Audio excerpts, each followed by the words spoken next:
Мына 3 сатты сұрауға болмайды. Көрші ақысы, тәңірі ақысы деген қазақта жақсы сөз бар. Әжем осы сөздің мағынасын мынадай мысалдармен түсіндіріп берген. Ақыл берер әңгімесі үшін әжеме алғыс білдіремін. Алла көршісімен жақын тұрған пендесін жақсы көреді. Сондықтан да көршіңмен қоян қолтық араласуды өсиет етемін деп айтып кеткен әжем. Қай мекенде тұрсаң да алдымен көрші ақысын ұмытпа.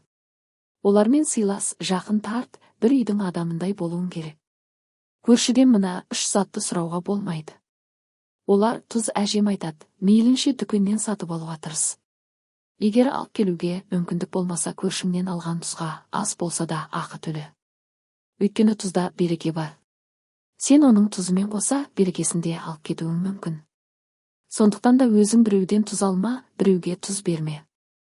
Әжем айтады, қызым, көршің сені көмекке шақырса, оны жасап бергенің үшін ақы сұрама. Кейде есігі бұзылып немесе баласы қараусыз қалып жатады. Осындайда бірінші көршіден көмек алады. Сол кезде уақытыңда алдым деп көрші ақша ұсынады. Өзгеге де беретін едім ғой, алшы деп қиылатындар да кездеседі. Сол кезде сыпайы түрде бас тартуың керек. Өйткені күндердің күнінде сенің де күнің көршіге тууы мүмкін.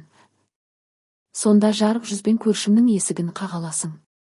Әжем айтады, кейде тұқымы жақсы иттің күшігін асырап алғысы келетіндер болады. Бұл кезде де көршіңмен татуластығына сызат сүргін келмесе күшік беруге асықпа. Білетін көршің болса күшікті сатып алу ырымын жасайды. Ал білмейтіндерге жатығымен түсіндіруге тырыс. Онда тұрған не бар деп елемеуің мүмкін. Бір-біріне күшік беріп, иттей ырылдасып қалған көршілерді көргенбіз.